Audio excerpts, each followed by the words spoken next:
All right. Hi, everyone. This time we will talk about mole concept. And of course, we'll begin with the basics of mole concept. So I hope that you will take note of the things and techniques that I'll be teaching you so that you can easily understand mole concept. All right. Now let's continue to the next slide. So we use different terms to describe a bunch of things, a pair to describe two pieces, and a dozen to describe 12 pieces. But how about describing a substance? So, dyan papasok yung concept about mole, or simply the mole concept. So, chemists also formulated a unit to define many atoms, particles, and molecules. So, the molecules are uh, defined by its unit through the help of the mole. Take note that the animal mole is completely different from the mole that we use in chemistry. So please do not be confused. Okay. So in this lesson, we'll be discussed as an SI unit to count a group of atoms. So how do we count atom? So there are a lot of ways on how to count atom. So here are our learning objective. So in this lesson, we will be able to define a mole and the Avogadro's number, illustrate relationship between a mole and Avogadro's number, and so on. So there are a lot of things that we need to know on this subject or on this topic. So first, let's begin with Amadeo Avogadro. So he's an Italian scientist, provided a number to quantify vast number of particles, which is the Avogadro's number. So Avogadro's number is the actual number of atom in 12 grams of carbon 12. The currently accepted value is 6.022 times 10 to the power of 23. So, yan yung Avogadro's number. Tawag natin dyan again is Avogadro's number. So, ang basis para for the Avogadro's numbers conception is the carbon 12 atom. Okay? Yan yung standard basis, the carbon 12 atom.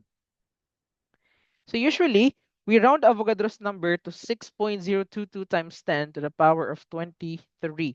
And it can have different units like atoms, particles, ions, or molecules, depending on the nature of the substance that we are dealing with. So basically, yung Avogadro's number is like a constant quantity. At nag-iba-iba lang yung kanyang unit, or the other term of that is the representative particle, depending on what type of substance are we dealing with. Is it an ionic compound, an element, a covalent compound, or simply uh, a charged element or ion? So example, these are the different type of substances that we might be dealing with. Halimbawa, in general, we have the lead, we have the H2 or the water, we have the hydrogen gas, the sodium and chlorine ions. So these are example of what we call particles. Okay? Particles of a substance ang tawag sa kanila. So halimbawa, if the substance is an element like lead, so malalaman natin na element yan if it's a single atom and at the same time, it does not have a charge like positive or negative. Malalaman naman natin na meron yung charge kasi nga the signs, the positive and negative signs. Now, if the substance is an element, ang tawag natin sa kanyang representative particle is atom. Again, it's atom. If it's a unique compound naman, halimbawa NaCl, so again, kailan natin nasasabi na ang isang compound is a unique compound if it's a combination of a metal and a non-metal. Halimbawa, sa case ng NaCl, ang metal is sodium at chlorine naman yung non-metal. At ang kanyang magiging representative particle or the unit of the Avogadro's number is formula units. Okay, next, ions. Again, ang ions ay parang element or single element. It's just that meron siyang tinatawag na charge. It could be positive or negative. Halimbawa, ang sodium, kapag uh, tinanggal mo siya from the sodium chloride, nagiging ion yan, at yung chlorine din, nagiging ion siya. So sodium ay positive ion or cation, and chlorine is an ion or a negative ion. Kaya ions ang kanyang representative particles. Covalent compound naman ang tawag sa isang compound if it's composed of purely nonmetals. Like halimbawa, H2O is composed of hydrogen, which is a nonmetal, and oxygen, which is a nonmetal also. Kaya covalent compound ang tawag sa kanila. At ang tawag naman sa kanilang unit of Avogadro's number is molecules. Okay? So that's how we begin the Avogadro's number and the mole concept. Okay, halimbawa, later we will know how to apply this concept. So the mole is the amount of substance that contains as many elementary entities like atoms, particles, or molecules as they are atoms in exactly 12 grams of carbon-12. So again, 1 mole of a substance is equal to Avogadro's number, which is 6.022 times 10 to the power of 23. And the unit will depend kung ano ngayong pinag-uusapan natin na substance. So halimbawa, 1 mole of H2O is 6.022 times 10 to the power of 23 molecules of H2O. So we can also write it like this. 1 mole of H2O is equal to 6.022 times 10 to the power of 23 molecules. Okay, for the second example naman, 1 mole of Na. Okay, 1 mole of Na is equal to 6.022 times 10 to the power of 23 atoms. Now, kung mapapansin natin, pareho lang sila ng Avogadro's number kasi nga parang constant yung Avogadro's number. The difference is yung kanilang unit or the representative particle. Since H2O is a covalent compound, kaya molecules yung kanyang unit, while si sodium naman is just a single element, kaya atom naman ang kanyang unit. So, as simple as that. Okay, let's have more examples. Kaya halimbawa, sodium, pag tinanong ka, what is 1 mole of sodium? So you will write 1 mole of sodium is equal, 1 mole of sodium is equal to 6.022 times 10 to the power of 23. Sodium is just an element, therefore it's 23 atoms. Very good. Okay, next. 1 mole of Ba2 plus or barium ion. So we have 1 mole of barium ion. So, kung mapapansin natin, single element siya, pero the difference is, meron siyang charge. So therefore, it will become 6.022 times 10 to the power of 23. Since meron siyang charge, ions. Very good. Okay, next, C12H22O11. Kung mapapansin natin, carbon, hydrogen, and oxygen are all nonmetals. Therefore, it's a covalent compound. Therefore, what is its Avogadro's number? Of course, no other than 6.022 times 10 to the power of 23. Since it's a covalent compound, okay, molecules. Correct. Okay, next, EbO2 or lead dioxide or lead oxide. So first, alam natin na lead is a metal and oxygen is a non-metal. Therefore, it's a unique compound. Therefore, 1 mole of PbO2 is equal to Avogadro's number of formula units. So, yan yung magiging uh, unit niya. So, babantayan lang natin kung ano yung uri ng substance na given. And last is Mg, magnesium. Okay. So, it's a metal, pero wala siyang charge na dinadala. Therefore, it's just an atom. So, 1 mole of Mg is equal to Avogadro's number of atom rin. Okay? Pero pag may charge yung Mg, like example, Mg2 plus, then that means meron siyang charge. So, it's an ion already. Okay?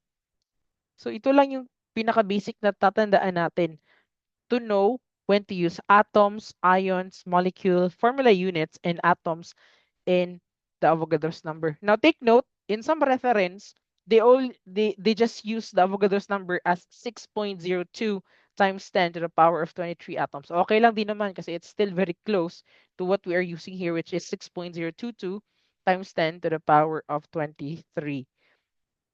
Okay, let's continue. Okay, we can just skip this one kasi you can just read this. Okay, now, take note also, another thing that we need to remember is that 1 mole of a substance can be equal to its molar mass also. And the molar mass is basically its atomic weight if we're talking about a single element. Okay? But if it's a compound, it's the formula mass. Halimbawa, pag tinanong ka, what is the quantity of or the equivalent quantity of 1 mole of hydrogen? Okay? So, i-build na natin ang mindset na to. Okay, 1 mole of hydrogen. So, take note, there are two possible value for 1 mole of hydrogen. Let's begin with its Avogadro's number. So, since it's hydrogen, so it's 6.022 times 10 to the power of 23. Hydrogen is, very good, atoms. And another value of 1 mole of hydrogen is its atomic weight. Ano bang atomic weight ng hydrogen? In grams. In grams dapat. So, it's 1 point, approximately 1.008. Pwede rin ang isulat natin, 1.01. Okay, para mas maikli. 1.01 grams. So, ito na yung tinatawag natin na the molar mass of hydrogen is 1.01 grams per 1 mole. So, yun yung ibig niya sabihin doon. Okay? Okay, let's have another example to practice more. Okay, let's say 1 mole of CO2. Okay, 1 mole of CO2. Again ha, saan makikita yung molar mass ng isang atom? Sa periodic table. That's basically the atomic weight. Okay, next, 1 mole of CO2. Okay, we will begin with the Avogadro's number, which is 6.022 times 10 to the power of 23. CO2, okay, molecule. Very good. So it's very important that you identify right away ano yung substance. Okay, another one is its molar mass. So how do we compute the molar mass naman if it's a compound? So first is, let's do the basic. So first, identify natin ano bang meron sa compound na yan. CO2, meron siyang carbon, meron din siyang oxygen. Okay, next, bilangin natin how many of each element are present in the compound. So sa CO2, meron siyang isang carbon kasi the subscript, no subscript means invisible one. Okay? And then meron siyang dalawang oxygen. Okay, next, i-multiply natin siya sa kanyang respective atomic masses. So for carbon, we have approximately 12.01 grams per mole. For oxygen naman, we have 16.00 grams per mole. Okay, we have here 12.01 grams per mole and then 32.00 grams per mole. And then i-add natin and that's 44.01 grams per mole. So ito na yung second value ng 1 mole of CO2 which is 44.01 grams. Okay? Gets? Kasi ang molar mass na 44.01 grams, pwede rin siyang ganito pagkasulat. Nasa 44.01 grams ay contained siya in 1 mole of the substance that we're talking about, which is the carbon dioxide. So I hope that you will instill that. Okay? All right. Let's continue. Skip na rin to. Now, let's talk about the molar mass. So, again na, yung kanina, that's the basic on computing the molar mass. Okay, skip natin to kasi you can just read this one. Let's go to how to calculate the molar mass. Okay, molar mass is the mass of the substance per mole. It's often expressed in unit grams per mole.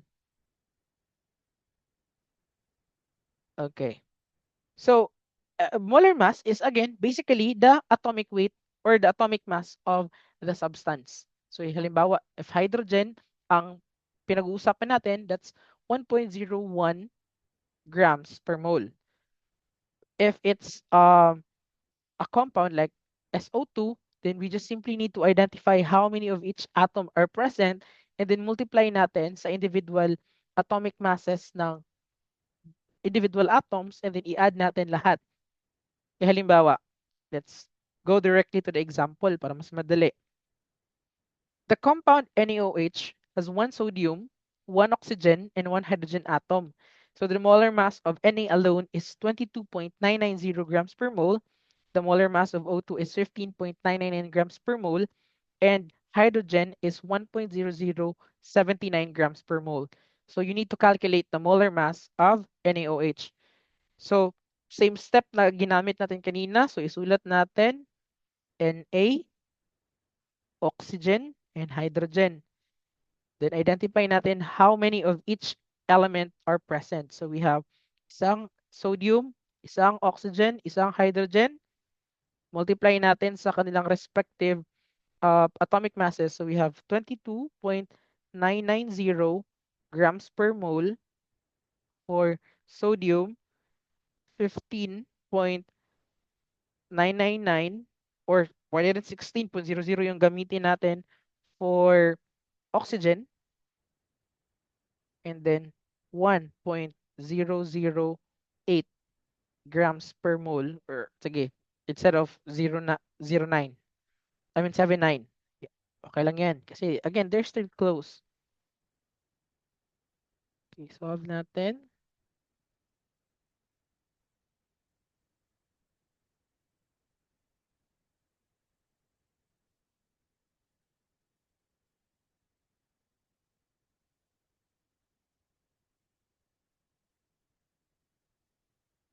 Add natin lahat, and that's approximately 39.997 grams per mole. So yan yung total na molar mass ng sodium hydroxide. Pwede rin, formula mass, okay, you can use this formula. Formula mass is equal to number of atoms multiplied by its atomic weight. At magdedepende na yan kung ilang atoms ang makikita sa isang compound. Halimbawa, let's begin with 1 sodium times its atomic weight, which is 22.990 grams per mole, plus isang oxygen times its atomic weight, which is 0.999 grams per mole, plus Isang hydrogen, okay, grams per mole. I'm so sorry for the popping of the slides below. But anyway, 39.997 grams per mole. So, different method but same yung content nito. I mean, same yung answer. Kasi nga, there are a lot of ways to kill the rat. You can choke it, chop it, whatever you want. As long as you get the correct answer and you arrive to the same target, then it's fine. Okay? Right. So I hope everything is clear. Okay. So, yun lang. Just short introduction. So later, when finding molar mass, I will not explain further how to get the molar mass. So, automatic na baka magtanong kayo, la, saan yun nakuha ni sir? Ganito, ganyan. So, you should have idea already kung ano yung hinahanap or paano siya nakita natin. Okay? All right. Let's continue. Okay, let's have the next one. Calculations na from moles to mass and vice versa. Okay? Let's have now examples na tayo diretso. You can just read this since I'll be giving you a copy of this one.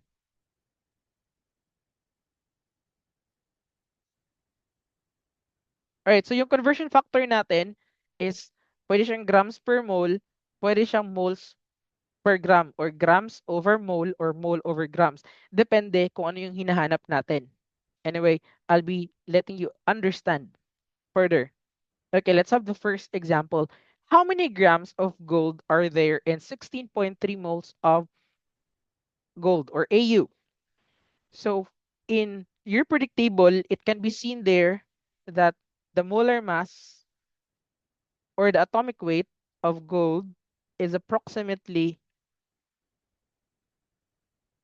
okay, disclaimer ha, bakit ako gumagamit ng word na approximately? Kasi nga, it's an estimation but close to one another kasi there are references na merong slight difference yung context or yung content when it comes to the atomic weight. But if you are going to compare it, the difference is very minimal. So yan yung margin of difference na tinatawag natin, like 0.009 or 0.001 yung difference. So okay lang yan. Okay? We have that in data. So ito, 196.97 grams per mole. So take note na ito can be in a conversion form. Like 196.97 grams is equal to 1 mole of AU. In fraction form, it could be in two forms rin. Kasi nga, this is in fraction form. It could be 196.97 grams over 1 mole of AU or 1 mole of AU over 196.97 grams. Now, itong dalawang factor na to, kasi a fraction is a factor also. Okay, itong dalawang fraction na to or fraction form or factor ay parehong tama. So you can use either of the two depende kung ano yung hinihingi ng question. So ang technique na ituturo ko sa inyo ngayon ay tinatawag natin na unit cancellation method wherein we will cancel like units or magkaparehong unit para maiwan yung target na unit natin. Okay? Halimbawa, with a given 16.3 moles, okay, we will begin here with 16.3 moles of AU. The question is, which factor can cancel out moles of AU, the first factor or the second factor? Of course, according to the rule of unit cancellation method, that the numerator, kasi this one will be serve as numerator kasi meron yung invisible one dyan sa baba. So this is a numerator. The unit and the numerator of the first factor can only be cancelled by the same unit of the denominator of the next factor. So ang tanong ngayon, saan ba sa dalawang factor natin ang makaka-cancel sa numerator na moles of AU? Is it the first one or the second one? Okay, the answer is the first one. So, i-multiply natin siya by 196.97 grams over 1 mole of AU. So, tanungin nyo rin yung sarili nyo, hala, bakit nga ba ito yung pipiliin ko? Ang sagot, para makancel si moles of AU at maiwan natin yung target unit natin which is the grams. Question, are we getting there in the target unit? The answer is yes. Okay, so the answer here, simply type it in your calculator. So it will be 3,210.611 grams of AU. Pwede rin 2 decimals lang sagot natin. It's fine. Okay. So I hope everything is clear. And also, may I suggest also na when the answer is in thousands place, do not use commas anymore. Baka it might be misunderstood or misinterpreted or seen as decimal. So, spaces na lang yung gagamitin natin. Okay? All right, let's have another example. Okay. How many grams of barium hydroxide are there in 56.1 mole of BaOH? So I will not solve anymore how to get the molar mass of barium hydroxide. I will just write directly the molar mass of barium hydroxide. Okay, here is molar mass of barium hydroxide lang. That's just for shortening it. Okay, molar mass of barium hydroxide is approximately 154.34 grams per mole. I will not expound how to get this. Okay, we have the previous. Okay, next. Okay, again, what are the two forms for this one? We have 154.34 grams over 1 mole or 1 mole over 154.34 grams. Okay, with a given 56 point, ano yan? 1 mole. Saan dito sa dalawang factor ang makaka-cancel sa 56.1 mole? The first one or the second one? Again, go back to the question of selecting bakit ito or bakit yan yung pipiliin na pipilian ko. Okay. Of course, pipiliin natin si first one. Bakit nga ba kailangan na sa baba si 1 mole? Para ma-cancel si mole dito sa 56.1. Okay? So ask yourself, bakit ito yung pipiliin ko? So you should know the reason behind. And by doing that, always doing that, you'll be practice na, okay, ganito pala. Okay, that's how you do it. So it's approximately 8658.47 grams of barium hydroxide. And also practice boxing your final answer. Okay, so that's the answer. Okay, let's have more example. Kita naman. How many moles of zinc? Yung kanina, we're targeting to get the grams. So that's moles to grams. Ito naman, grams to moles. Given yung grams, si moles naman yung hahanapin natin. Okay, again, I will not be writing anymore how to get the molar mass of zinc. Alam natin, makikita yan sa predictable. Okay, 65.38 grams per mole. Okay, now with the given 180.96 grams. Okay, so alam natin what are the two possible form. Is it we have 65.38 grams over 1 mole. So yan yung kanyang form ha, or 1 mole over 65.38 grams. So ask yourself, will we use the first factor or the second factor? Okay, this time, second factor yung gagamitin natin, which is 1 mole over 68 point, sorry, 65. So sorry for that.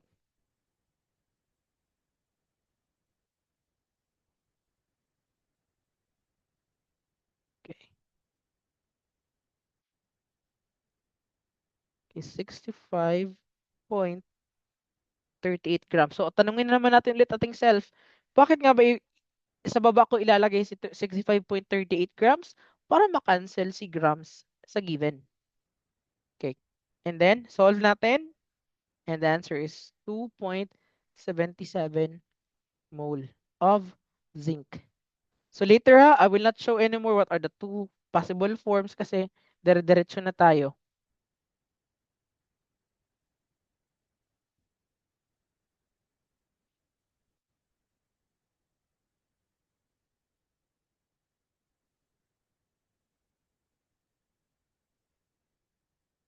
Okay.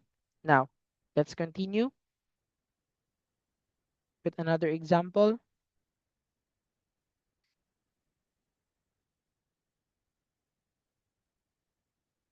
Ano naman? How many moles of O2 are there in 65.457 grams H2O?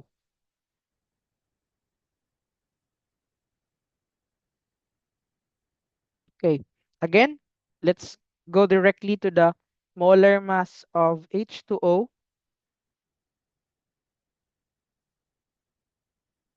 Okay, which is 18.02 grams per mole. Okay, with the given 65.457 grams of H2O. Okay, ano na yung magiging form natin? Okay, it should be 18.02 grams. Bakit sa baba si grams? Para makancel itong and then 1 mole sa taas. And the answer should be 3.63 moles of H2O. So ito yung sagot. Okay? Alright, so I hope everything is clear. So this is the part 1 of the mole calculation natin from moles to grams and then grams to moles. And then later, we will now have the calculation from moles to numbers of particles and vice versa. Okay, I hope everything is clear and I'll give you another copy for the part 2. Okay, this is part 1. All right, thank you.